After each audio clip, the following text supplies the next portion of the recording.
Hello, everyone, and welcome to episode 70 of the True Crime All the Time Unsolved podcast. I'm Mike Ferguson, and with me, as always, is my partner in true crime, Mike Gibson. Gibby, what's going on? What's happening, man? I'm doing good. I hear you're not doing as well as you thought you would be doing post-surgery. Well, I'm not. It hurts like, anytime they go in, and so I double hernia. Right. One in the groin and one in the pelvis area. And then, it's a lot of information. Yeah. Maybe too much, but yeah. Okay. Yeah, but, they went in and did their thing. And, man, I tell you what, went home this time last week, and it was rough. It was rough, but, I have a high tolerance for pain anyway, but and you're all hopped up on painkillers anyway. So. Especially when I left there. And Mountain Dew. You're all hopped up on Mountain Dew. Mountain like Dew. a spider monkey.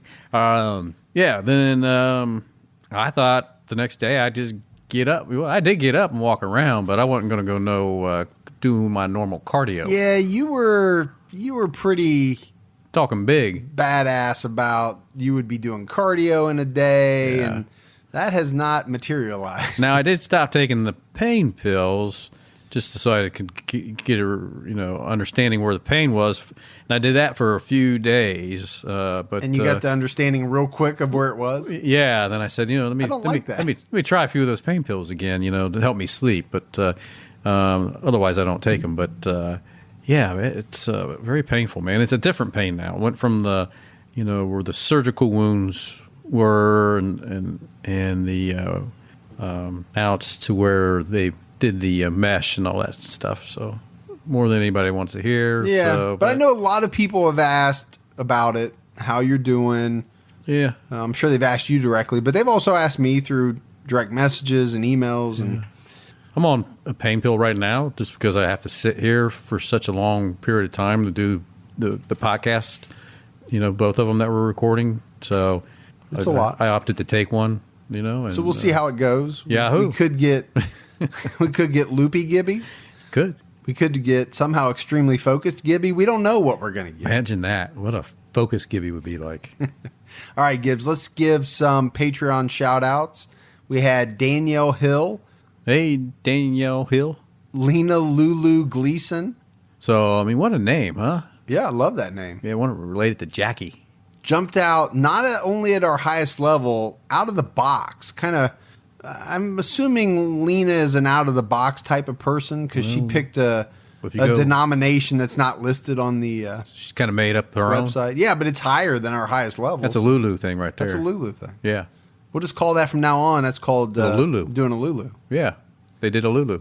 Wanda Linnell Richland. Hey, Wanda. Abigail Cannons. So I like the name Abigail. Always have. Yeah, I like that. Just wanted to put that out there. Think she goes by Abby? I don't know, but I like Abigail. Van Zant, 1994. So that's important, man. Van Zant. That's if you don't know, I can't tell you. You better recognize. But recognize and idolize. Google it. Are you telling people to Google what this means, or? We had Kara Evans, who we love. Kara, met her at CrimeCon, hung out with Kara. Yeah, she's great. We spent some time with her, and she's a big tea-catter. Loves tea-cat. We had Tay Marie. Lucas Ryan. So yeah, Lucas, he's big on social media. He's up there in the Denver area. Naomi James. Hey, Naomi. You have a problem saying Naomi. Tyler Bauhaus. Mr. Bauhaus? This is like an episode of Drunk History. You ever see Drunk History? This is Gibby on Drunk History. Yeah. We had Shep Fargostein. Oh, there's Shep. Shep. Yep. Samuel Wright. Hey, Samuel. Melissa Swigert. So we know Melissa. Jumped out at our highest level. Absolutely. Awesome. Thank you. Appreciate it. As did Mary Petrowski. Hey, Mary. Froggy Barr is back with us on Patreon. Robert. Lene Trusty. Yeah. Russ Morgan. Hey, Russ. Jen Medeiros. Oh, Jen. Has been a Patreon supporter, jumped up to our highest level. We love that. Amanda Wilkes. Hey, Amanda. Colleen Oman. Oman? Just Sherry. Oh, love the just Sherry's. You love the just shares. Yeah, there's just the one-namers. She jumped out at her highest level. Thank you. Alistair Solace. Hey, wait a minute. What? Very regal. Yeah. Important sounding name. That last name, break that down for me. Solace? Yeah, that's not like Quantum of Solace. It's not spelled like... It's not? No, it's spelled differently. So, was it still French-like? I don't know. I think it's French. We'll go with your astute observation. Northern France, though. Oh, okay. Yeah. The Champagne region. Champagne? Champagne. We had Jen. Hey, Jen. Hannah Cooper. Hannah. Sevi Ba. So, Sevi Ba, what do you think that's what's that? That's not... What is that? Sevi Ba? Sevi Ba. Yeah. That's somebody's name. Spell the Ba. B-A. Oh, just Sevi Ba? I just said just Sevi Ba. Okay. All righty. Oh, you're cracking me up tonight. In South America. Were you trying to guess where everybody's from? A little bit. Mary Beth Long jumped out at our highest level. Congratulations, Mary Beth. Yep, congratulations. She just got married. Next time, invite me. And then going back into the vault, Gibbs. Not that there's going to be a next time. Hey, on your next marriage, make sure you invite Gibbs. Yeah. Going back into the vault, we selected Scott Erder. Scott's been with us a long time. He has. Huge supporter of TCAT. And then on PayPal, we had a lot of support too. Jennifer Murray, Jennifer Warmoth, Peak Animal Wellness. Peak. And you and I both love animals. This sounds like a medical center, something where they're trying to help animals. I just get this warm, fuzzy feeling of people at the Animal Wellness Center. Yeah. They've got TCAT Unsolved on. Yeah. While they're going about helping these animals. So they're doing the good deed. Yep. While they're listening to some bad deeds. Right. Okay. You got to balance it out. Yeah. Chad Kanya. Hey, Chad. Rebecca Resnick. Samantha S. Samantha S. We love Samantha. Hope you're doing good. Thinking about you. And John Garner. Hey, John. All right. On True Crime All the Time, there's an episode out right now on Robert Hansen. Yeah. The Alaskan serial killer who essentially, when you boil it down, Gibbs, he hunted women. He did. He really did. As if it was a game. And as if these women were wild animals. It's almost unbelievable. It's terrible. Absolutely terrible. So definitely check that out. After I just said it's terrible. We both said it's terrible. I know. I'm just thinking. But check it out. It's a good episode. Yeah. Oh, the episode. What he did is terrible. Yeah. I mean, the episode's great. I mean. Well, don't build it up too much. It won't live up to expectations. No, it really is. It's okay. Hey, it's pretty good. The episode we did is better than the movie that some famous actors did. We did talk about that. So. The movie was fine. Yeah. The movie was fine. Podcast is better. You just can't get the information in the movie that you can get in podcast form. Exactly. All right, you ready to talk about this episode of Unsolved? I am.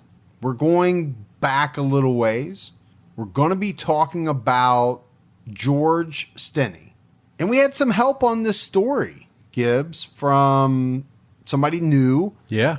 A listener, a big fan of True Crime All the Time and Unsolved, wanted to help us out. She did. And we don't turn down help. We don't. And helped us with the writing and research of this story. And did an amazing job. And her name is Jen. Just Jen. Just Jen. We call her Just Jen. Yeah. But big thanks and a big shout out to her. Appreciate it, Jen. So we're in 1944. And the United States is in the midst of the Second World War. And it would be an understatement, Gibbs, to describe the climate in the country as chaotic. And the story that we're going to talk about takes place in an extremely small town in South Carolina. I'm going to say that the town is called Alcolu. And I'll say you're right, and it's part of the county seat of the South Carolina region. It could be Alcolu. I'm going to go with Alcolu. We will definitely be corrected if we're wrong, because we are corrected quite a bit, and we love it. We do. Like I said, small city, but a busy little city. Home to a tight-knit community. They had a thriving lumber mill. Yeah, I mean, it was the mill work was huge for this area. A lot of mill work going through this community during that time.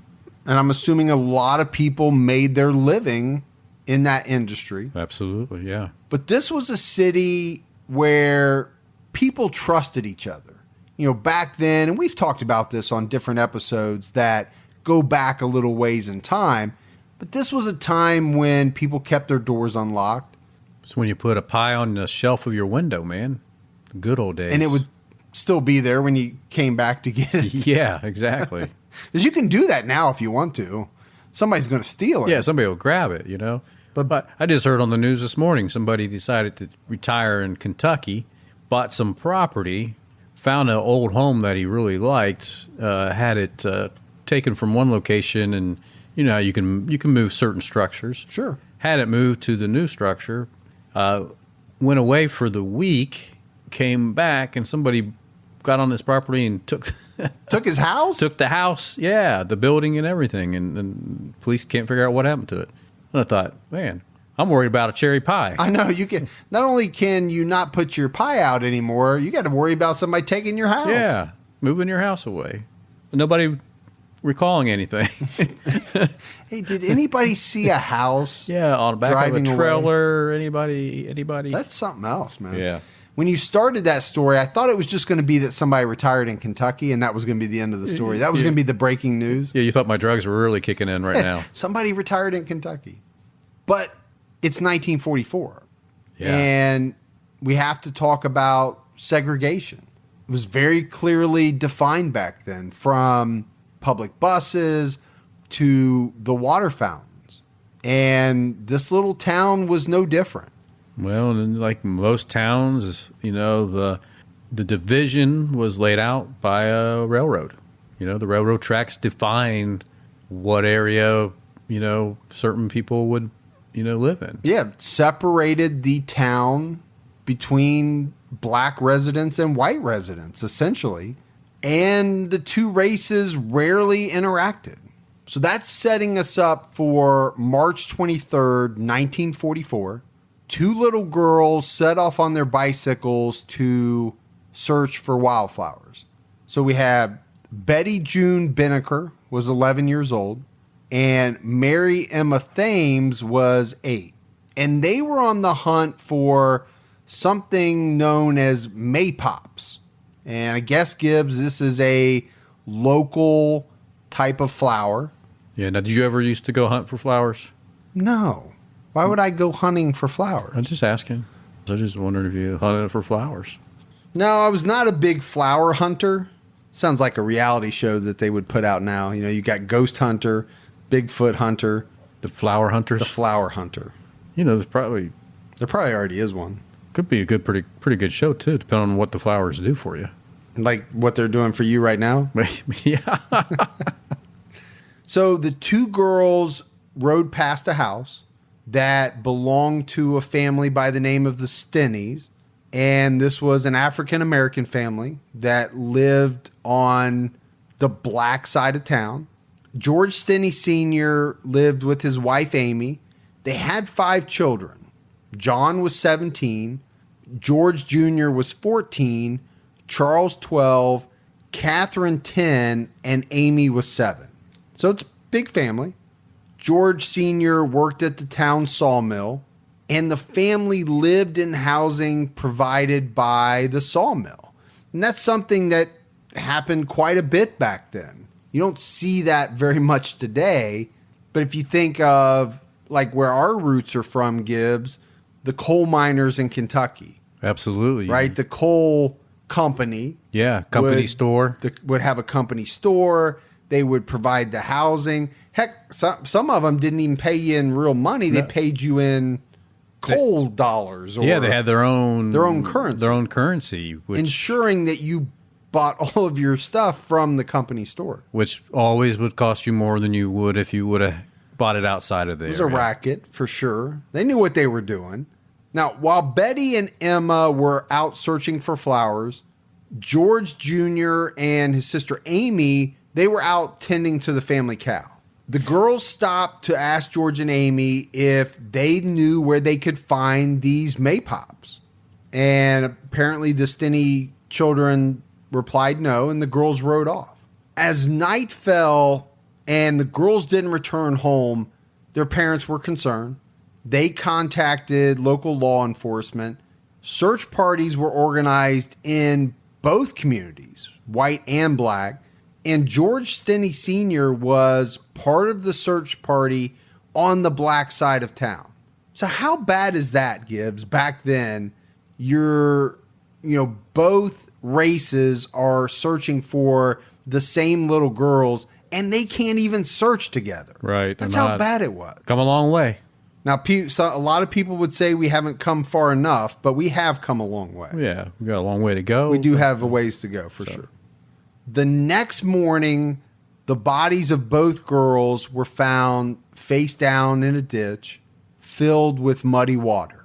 They had both suffered blunt force trauma to the head and face, but investigators could not determine at the crime scene what type of weapon had been used. According to the medical examiner's report, the wounds had been inflicted by a blunt instrument with a round head about the size of a hammer. So obviously they're thinking hammer. Right. And both girls' skulls, Gibbs, were punctured. This is the type of force that was used to swing whatever object, most likely a hammer. But it did not appear that either had been sexually assaulted. The medical examiner confirmed that both girls had their hymens intact. But this ditch where the girls were found happened to be on the black side of town. And it would be that day, that very same day, George Stinney Jr., who he said was 14 years old, was arrested on suspicion of murdering these two young girls. Also arrested was his older brother, Johnny, who was 17. But Johnny was released pretty quickly. But George was held, and he was not allowed to see his parents until after his trial took place. The arresting officer was a man by the name of H.S. Newman. He was a Clarendon County deputy. And he issued a statement that said the following: I arrested a boy by the name of George Stinney. He then made a handwritten confession and told me where to find a piece of iron, exactly where he said he put it in a ditch about 6 feet from the bicycle. So this would have been one of the little girl's bicycle. But there is no confession statement signed by George Stinney that is known to exist. But there were some reports at the time that would come out about George, that he had gotten into fights at school. There was a report that he had scratched a girl with a knife, and a local woman came forward, and she happened to be white. She would state that she remembered George from childhood and said that he had threatened to kill her and her friend the day before the murder. She also said that George was a bully. After George's arrest, his father was fired from the sawmill. The family was kicked out of their home. And as you can only imagine, Gibbs, they feared for their safety. Their son was being accused of murdering two young white girls in a city racially divided, back in a time when African Americans were not just treated poorly, they were killed in situations that were much less high profile, tension filled than this. Yeah, I mean, the severity of this case versus some of the things that people were killed over, I mean, wow. I mean, it's just night and day. So just want to get that in there about what type of fear this family would have been feeling. And it would have been real. It would not have been unfounded fear. There would have been real cause to be afraid. And like I said before, they would not see George at any point before the trial. And it was 81 days that he spent in jail before and during the trial. He had no support. from his family, couldn't. He was kept at a jail in Columbia, South Carolina, which was about 50 miles away from the town that they lived in, the town that this murder happened in, because of the risk of being lynched. I mean, think about that. The authorities were afraid that the folks in the town were going to try to take justice into their own hands. They probably thought that they would storm the whatever local jail they had and just take this boy and kill him. So the vigilante justice back then was a real fear for many people, especially if you were on the other side of the track. Well, I think when race was involved, as it was in this situation, I think it had happened before many times. I think they were afraid that it would happen again. George Stinney was questioned alone. Not only did he not have his parents, he didn't even have an attorney. And then we have to talk about the timeline of the trial. You and I have covered a lot of cases, Gibbs. We know how long trials can drag out. You know how long it took in this case? How long did it take? I know you know because you did the research. I know. But I'm saying it to set it up. It took 1 day. Yeah, that amazes me that you can go from the details of the crime to the investigation to the witnesses to defense to the verdict in 1 whole day. Really? Well, and you left out jury selection. And jury selection. And lunch. And lunch. Yeah. 1 day is all it took for all of that.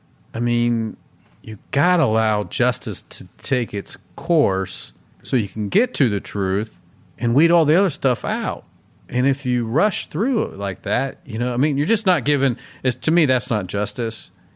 When you're talking about a person's life, you should be able to give due diligence and time to get through everything to make sure no stone's left unturned. Well, it's 1944. Yeah. This is no doubt, a racially charged environment. Yeah, I mean, it kind of reminds me of that Kill a Mockingbird. So a man named Charles Plowden, who was actually a tax commissioner, who was campaigning for local office, he was appointed as George Stinney's lawyer at the trial. He did not get an attorney before, but they did appoint him one at the 1 day trial. I can't believe that. One day. Wow. And I think it's going to be even more horrifying as we get into the details of what happens. It just amazes me, man, that you get more time in court for a divorce. Oh, today, sure. Yeah. I mean, you probably get more time with a certain traffic tickets. So Plowden did not challenge anything. He didn't challenge the 3 police officers that testified that George Stinney confessed to the 2 murders. And this was a big deal because this was essentially the only evidence against him. So if you're not going to challenge the word of these 3 police officers, that's it. You got nothing else. The prosecution presented 2 different versions of Stinney's verbal confession. Plowden didn't challenge this either. In one version, the girls attacked Stinney after he tried to help one of the girls who had fallen in the ditch, and he killed them in self-defense. In the second version, he had followed the girls, first attacking Mary Emma and then Betty June. But there was no physical evidence linking George Stinney to the murders. And this is huge, right? There's no blood on his clothes. There were no scratches on his arms. And there was no written record of Stinney's confession. So how does Gibbs, a 14-year-old boy, murder an 11-year-old and an 8-year-old in a very brutal way with what sounds like it was some type of hammer or metal object and not get any blood on him? Hard to figure that out. With the type of vicious blows that it would take to puncture a skull. Now, I know we're talking about race here, but we have to, right? It's part of this story. Stinney had an all-white jury. And one of the reasons for this was that the law in South Carolina back in 1944 said that you had to be a registered voter to be able to sit on a jury. And at that time, African Americans weren't allowed to vote. Yeah, so they weren't registered, so therefore... So they couldn't be registered if you're not allowed to vote. Right. So you are going to get an all-white jury. There's no way around it. And it was said that there were more than 1,000 people crowded inside the courtroom, but not a single African American was allowed inside. Because it was a public courthouse. Probably. Yeah. I would say that was probably the reason. There was probably a sign. Whew, I'm getting a little fired up now. I know people are going to get fired up listening to this case. It's one of the reasons why we found it so fascinating. So besides the 3 officers, there were only 3 other witnesses called by the prosecution. You had a reverend by the name of Francis Batson, and he was the man who actually discovered the bodies of the 2 girls. And you had the 2 doctors who performed the autopsies. And a lot of things were allowed into this trial that would never be allowed in today. The court allowed discussion of the possibility that the girls were raped, but we talked about it, right? There was 0 evidence that occurred. The medical examiner's report clearly stated that the hymens of both girls were intact. And there was no other evidence of anything else either. Plowden, as the defense counsel, didn't call any witnesses. Like we said, he didn't cross-examine any of the prosecution's witnesses. He basically offered no defense. So we talk about this 1-day time frame, Gibbs.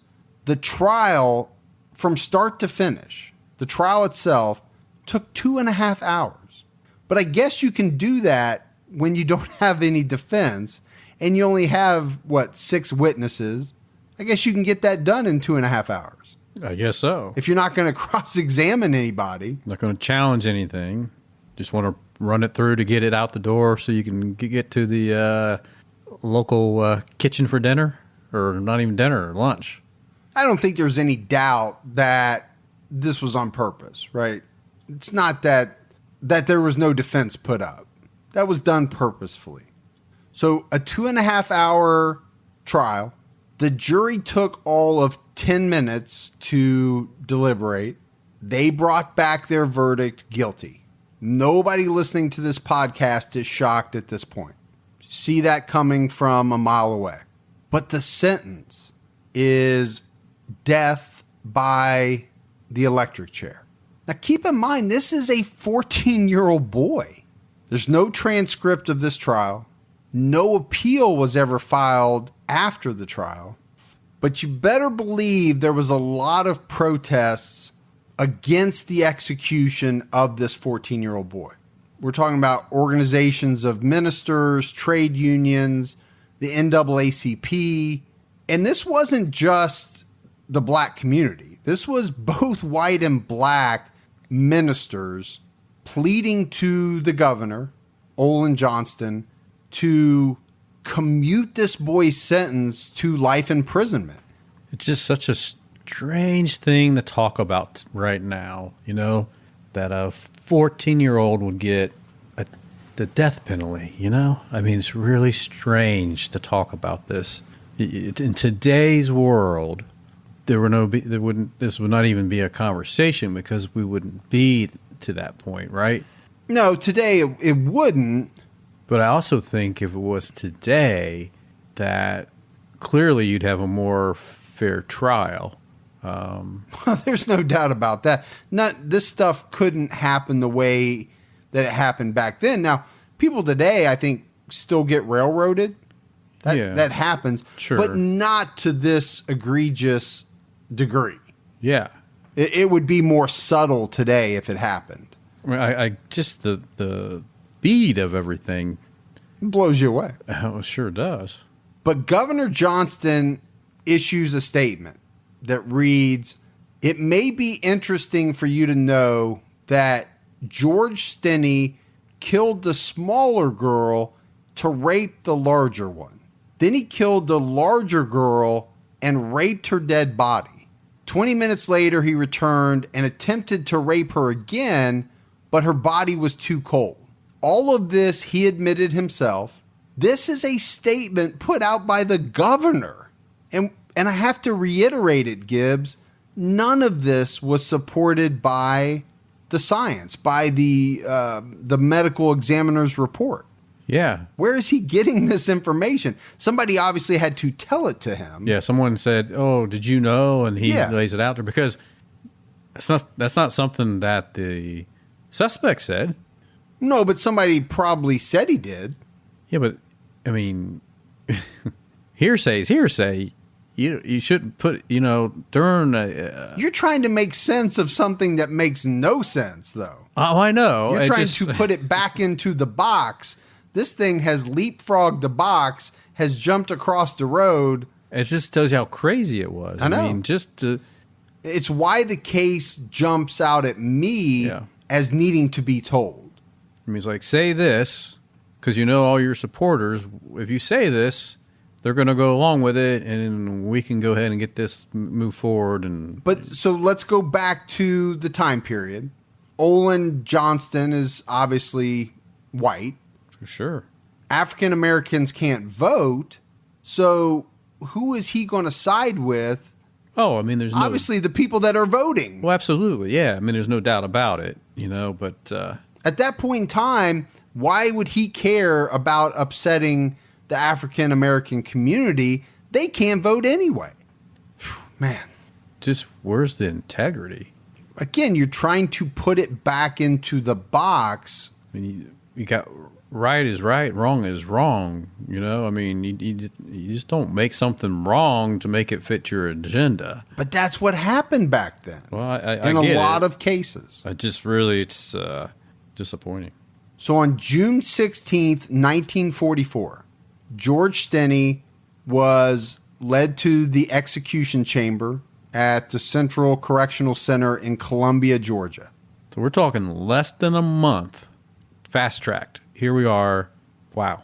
Yeah, that's pretty unbelievable, too, to think about today. Right? But we mentioned it. No appeal filed.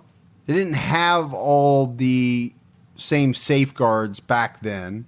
But even if they had, the defense attorney wasn't going to take advantage of any of them anyway. No, that's true. But we have to talk about George Stinney. He's being led into the execution chamber.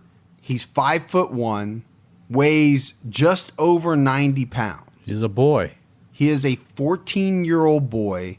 He was so small, Gibbs, compared to a normal adult that would usually be seated in the electric chair, that they had trouble actually securing him to the frame of the chair.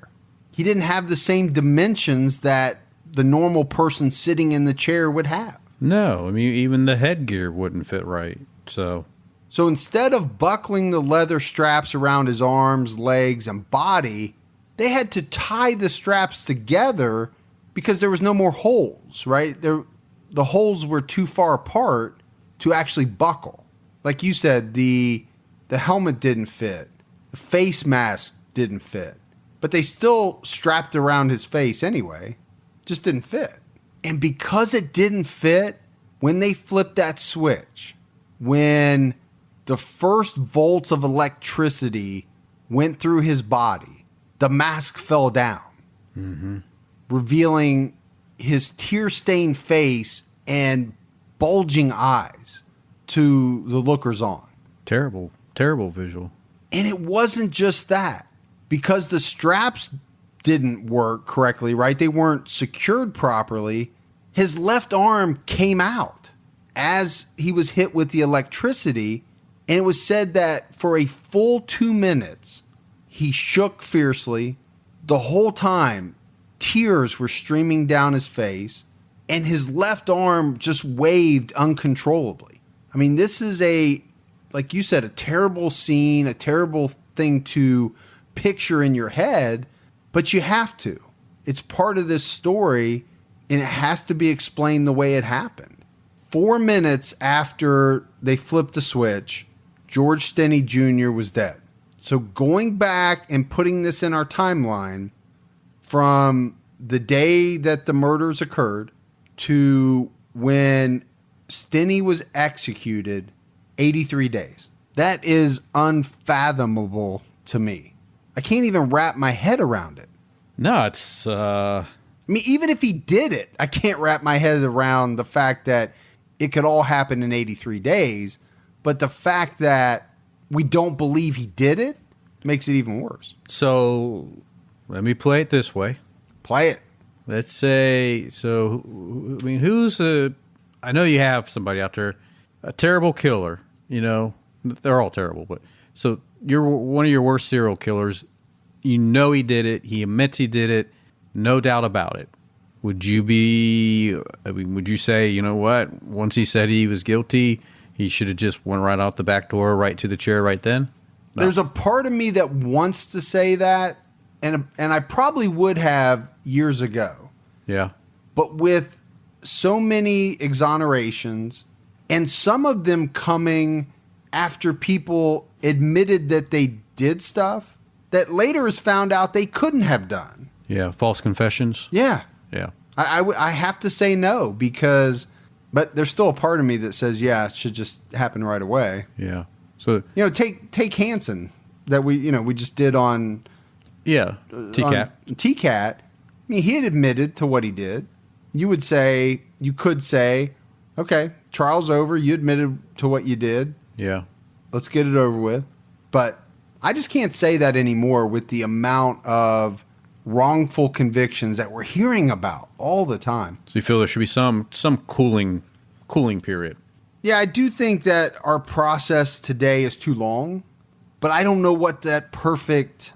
You mean the 20 years plus? Yeah, I think it takes too long. Yeah. To actually execute somebody, but I don't know what the right amount of time is because they're finding some of these wrongful convictions very late. Yeah, that's what I was going to get ready to say. Some of them, you know, could be 20 years later. Right. You find out. And you change it to 15 or 10 and you're 5 or 10 years too early. So I don't know. It's a good question. It's a good thing to talk about.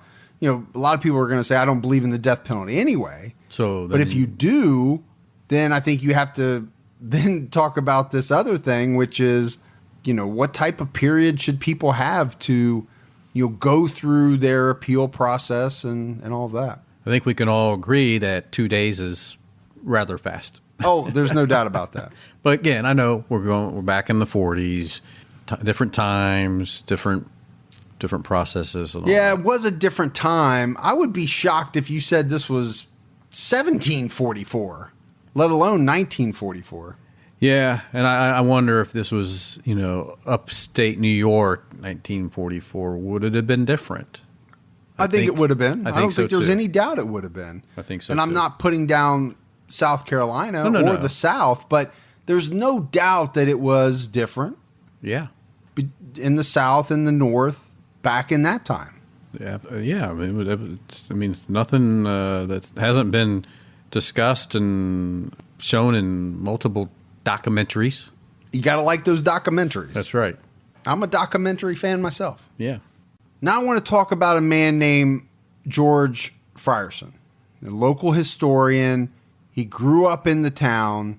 He began to research this case after reading a newspaper article about it.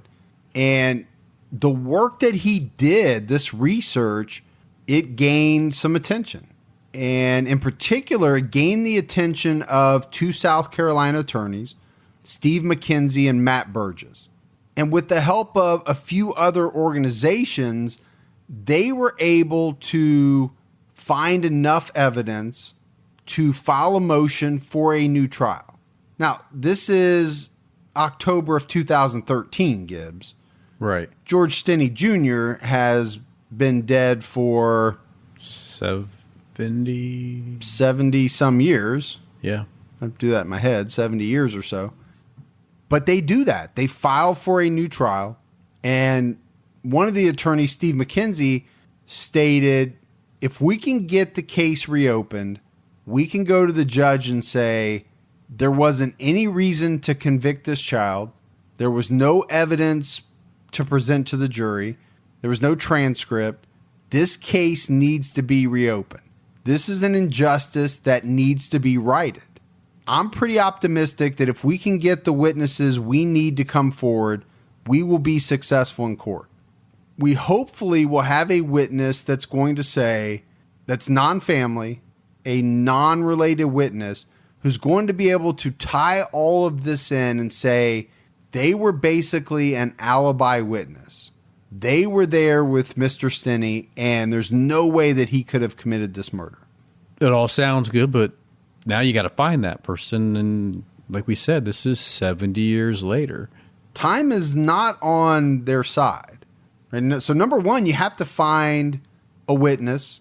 You have to find somebody that can positively say they were with George Stinney. And the pool of people that you have to choose from is obviously pretty small with the amount of time that has passed. People have passed away. And if you do find someone, they have to be able to recall that event.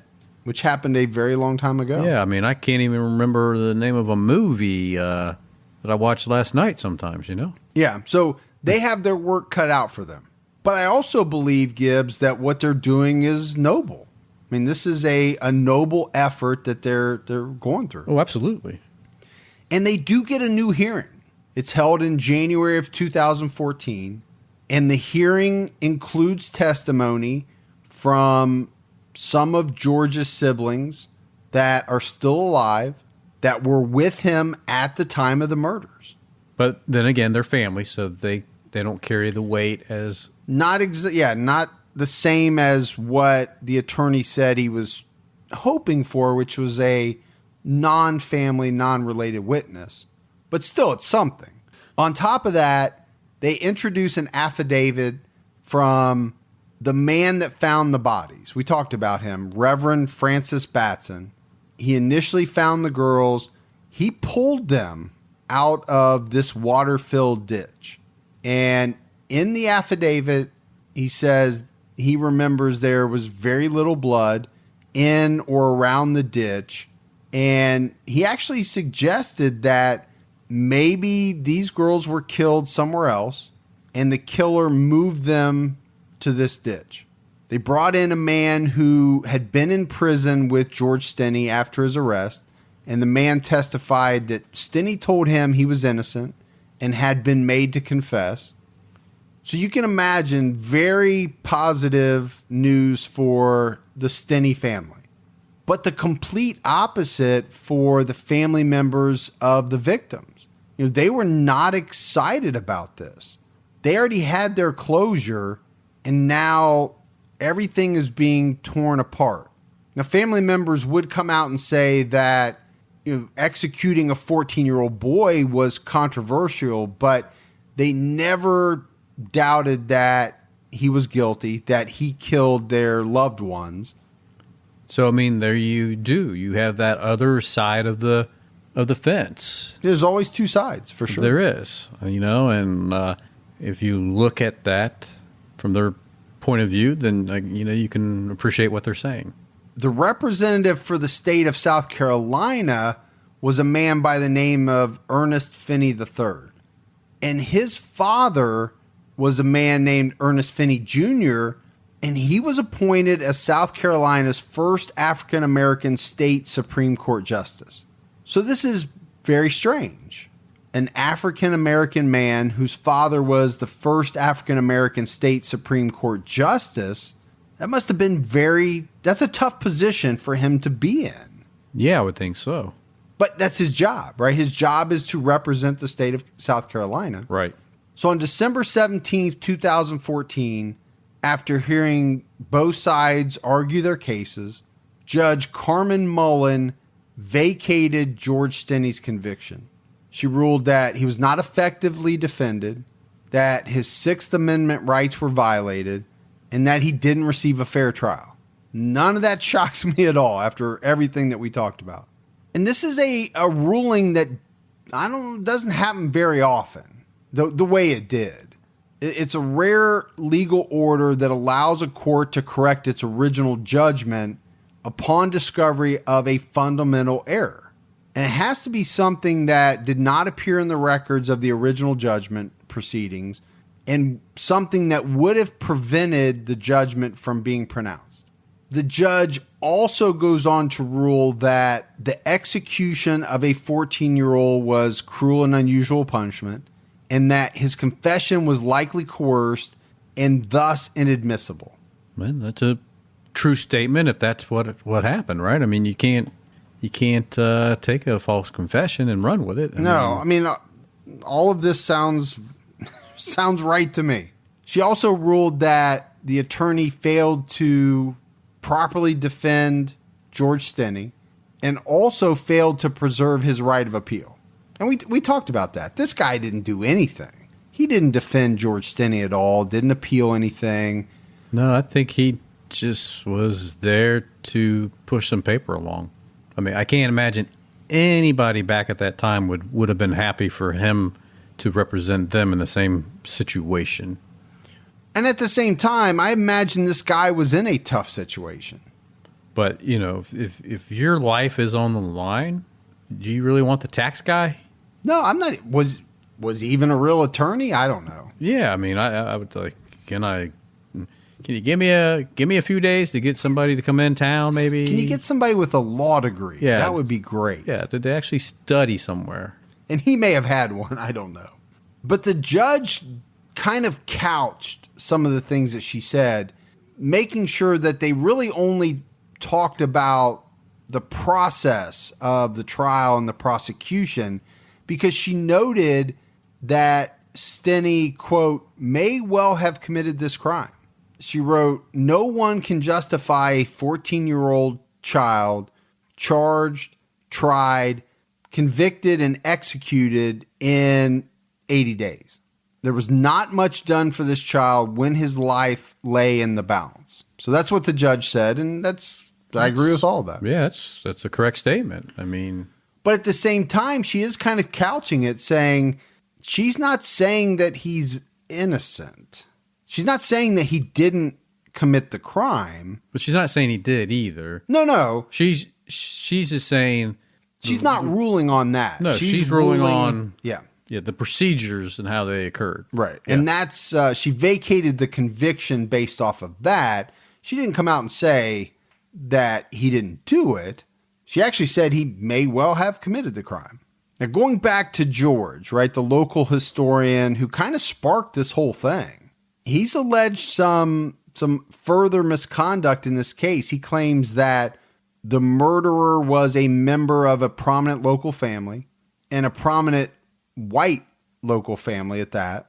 He also has stated in interviews that the true killer made a deathbed confession to the crime, but he takes it one step further. He has stated that at least one other member of this prominent family was part of the group that recommended George Stinney face trial for the murders. So this is a very tough case, Gibbs. We've talked a lot about George Stinney. I truly believe that there was an injustice done there. I don't think there's any shred of doubt about that. Now, but we can't forget, at the same time, there were two little girls murdered. Yeah. Yep. Their lives were cut short before they really ever began. They were very young. Brutally beat. So I just definitely don't want to discount that fact. They were murdered, but it also seems as if the state murdered a 14-year-old boy without going through all of the steps that we think about, right? That we think are our rights as citizens. But we think about that today. It just seemed like it was such a different time back then. Yeah. But even in 1944, I'm shocked that something like this could happen. But there's going to be people listening to this episode that are saying, I can't believe you're saying you're shocked. This has been going on for X number of years. And I know there have been a lot of injustices. This one just really seems so far-fetched that I can't believe it even happened. So George Stinney is buried at the Calvary Baptist Church Cemetery in Paxville, South Carolina. And he just recently, it's not been that many years ago, Gibbs, that a headstone was placed at his burial site. And the inscription on the headstone reads, George Stinney Jr., October 21st, 1929 to June 16th, 1944. Wrongfully convicted, illegally executed by South Carolina. And I believe that George Stinney Jr. was the youngest person to be executed in the United States in the 20th century. And I would hope so. 14 years old is very young. Very young. Extremely. I can't even imagine. But there are some stats that I wanted to give out from the Death Penalty Information Center. It said that South Carolina executed 289 people in the 20th century. 82% of them were black. That seems like a very, very high percentage. But that's it. That is the case of George Stinney Jr. Yeah. Such a strange case when you look at all the details and the timeline, and you just can't even hardly believe that could happen. Yeah, and so the other part of it is that, two young girls, their potential murderer is still, doubt still out there, but still unsolved. Yeah, it's definitely unsolved because the conviction was vacated. And it's really horrible because, those two girls, there was no justice for them. And you have to think about, could there have been justice if things were done differently? Right. Right. If George Stinney Jr. wasn't arrested in one day and essentially railroaded, I mean, I don't know what else you would call it. Could they have solved the murders if they had investigated it and saw where the evidence led? Yeah. Yeah, absolutely, I think. Because they weren't looking at anybody else after day one. No. So I'm a big fan of doing your due diligence and your whatever your You're role is. You're a big fan of the word due diligence, too. I noticed that. I am. You like that word. I got it tattooed on my up my rib cage. Due diligence. Due diligence. Follow this. All right, Gibbs, we got some voicemails. Yeah. Want to hear some of those? Absolutely. Hi, guys. This is Ashley Stevenson calling from Conway, Arkansas. I'm a huge fan. Your voices always make the hour better, even with the horrible subject matter. You even have me looking forward to Mondays now. I grab my morning coffee, grab my Mike and Gibby, turn on the computer, and get started. I got my sister-in-law, Mary Stevenson, hooked. She thought of a great suggestion for an unsolved case when she was in college at Arkansas Tech in nearby Russellville. A fellow student, 19-year-old beauty queen named Nona Dirksmeyer, was found stabbed and beaten to death in her apartment in 2005. And there were multiple suspects and arrests and trials, but no convictions. It was pretty horrific, and it really had an impact on the town. It would be great to get word out on that one for future leads. Also, I got my mom in Louisiana started on y'all last week with the Gypsy Rose case, and maybe she'll have an episode suggestion with all the crazy shit that goes on down in Louisiana. Anyway, keep up the great work, and I'm definitely Team TCAT because y'all come with us. Wow. Thanks, Ashley. Yeah, that's awesome. Getting a lot of family members turned on to the podcast. Which is great. We love that. Sister-in-law, mom. Now, that case suggestion, somebody else just messaged me that within the last day or two. Really? Yeah, so we're definitely going to... I have heard of it. I don't know the specifics of it. Yeah. But the name definitely rings a bell, so we're going to have to look into that. Hey, guys. My name's Luke. I'm calling from St. Louis, Missouri. Hey, I just wanted to say, great podcast. I watch TCAT and TCAT Unsolved. My job consists of me driving around a lot, and so that really helps me get the day go by. And I just love the podcast and the work that you guys do. I just finished listening to the Boy in the Box episode, and just my 2 cents, the neighbors that were in the house that said they didn't see a boy, didn't you also say that he was locked in the basement? Because that would be a reason for them not to see the boy.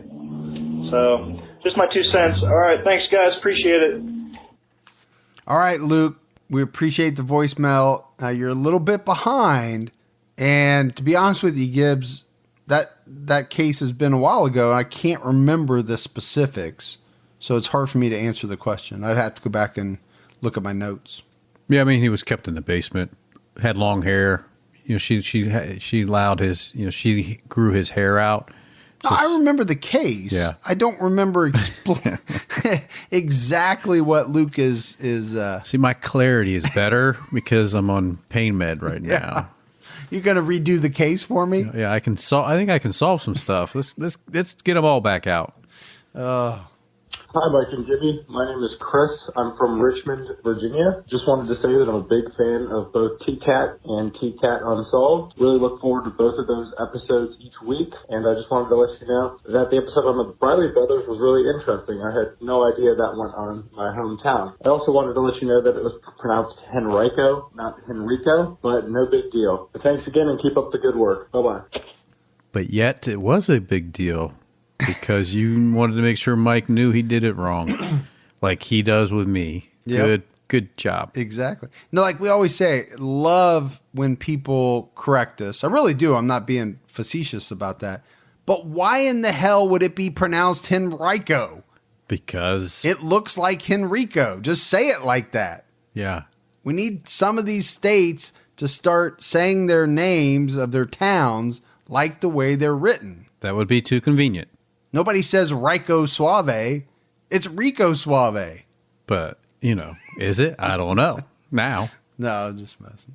Hi, this message is for Mike and Gibby. My name's Emily Carney. I usually never do this, but I'm addicted to your podcast. I work as a proofreader during the day, and I do a lot of kind of detail work, and your podcast really gets me through all that stuff. And you guys are freaking hilarious, too. Please keep up the good work, and I really appreciate it. You guys got a lifelong listener. Thank you so much. Bye-bye. Well, that's cool, Emily. That is very cool. Did she say her last name was Carney? She is a Carney. So we got a Carney. We're getting the Carneys back. We're getting the Carneys back. Yeah. Different kind of Carney. But still, it counts. It's a step in the right direction, Gibbs. Welcome back, Carneys. Hey, gentlemen. Just wanted to call in. I'm hiking currently, so I apologize for the breathing. This is Bob. I'm currently boots on the ground hiking on a trail that is less than, 2 miles as the crow flies from the location of the Austin Yogurt Shop murders, which is the episode I just finished. So I'm getting as much of a workout from the goosebumps ripping up and down my arms as I am from the hike, I think. But I just wanted to say, recently discovered the podcast, and I very much appreciate your respectful treatment of the subject matter and the people involved. And I got to say, keep up the good work. Keep your own time taken, Darren. Well, I would say never apologize for breathing because it's critical. All right. And then secondly, hey, good job getting out there and hiking. Maybe Mike can find some time to go out and hike. Well, you got to throw me under the bus. Why don't you hike with your quadruple hernia you got going on? Maybe you need to be doing the some problem hiking. is this laughing right now. It's probably not helping. It's not helping. But think about that. He is listening to our episode on the yogurt shop murders. Yeah. Hiking about, like he said, about 2 miles away from where it happened. Yeah, that's kind of freaky. It is. That would be. We get a lot of people that say that they walk or jog or whatever, listen to the podcast. Mm-hmm. And I don't know, some of them would be a little freaky to listen to, especially if you hike or jog at nighttime. But they also say at the same time, Gibbs, that we're keeping them on their toes. Well, the subject matter is keeping, like I said, keeping their head on a swivel. Right. So if they're running, they're jogging, they're more aware, I think, of their surroundings because of all the things that we talk about. That's true. Keep your eyes out and about. Hello, Mike and Gibby. It's Alexa Ortega, or as you guys said in the shout out, Ortega. I'm from California. Just wanted to give you guys a quick call right now that my kids are napping. And I wanted to say that I love your podcast. I've listened to hundreds of hours of true crime podcasts, and you guys are definitely one of my favorites. I listen to your podcast usually when I'm at the gym or if I'm cooking for my kids, on my headphones, of course. As a mom, I like the podcast. I like podcasts like these because they've made me a lot more aware of the people around me. And I don't know, maybe more like paranoid, but whatever. One last thing. The Ortega brand taco shells are not a representation of Mexican food. They're pretty awful in comparison to the tacos made from the hands of a Mexican grandma. Anyways, love your guys' show. I'm on both teams. I wouldn't say that I'm on you, Gibby or Mike. I love you both. Stay safe and keep your own time kicking. All right, so there's a lot to dissect there, Gibbs. Yeah. First of all, I went back and I looked. It wasn't last week when you did the shout-outs. And I can't believe that I would say the name Ortega. So you said it wrong. I must have. Yeah. I don't remember saying Ortega, but... Sorry about that. I wish it was me that said your name. If I saw that, I would just normally think that was Ortega. Maybe you should be Team Gibby. And I don't remember us talking about the Ortega brand taco shells. So this one's got me flummoxed. Either, but maybe I did. I don't know. And maybe it's a ways back. Maybe. We just don't remember. Yeah. But good info. And she also said kind of what I was just saying, yes, which was making people, she said paranoid. And I admit that sometimes I'm paranoid, but I think in a good way, like hyper, what's the word? Sensitive to what's going on around me. If you want to say it's paranoid, it might be. I would say right now, if you're listening and you're out in an area that's kind of shady or dark or spooky, what's that right behind you? You see it? Is this back to our Bigfoot thing? Did you hear that? Did you hear that? Yeah, watch out. Get moving. All right, Gibbs. That is it for another episode of True Crime All the Time Unsolved. So for Mike and Gibby, stay safe and keep your own time ticking.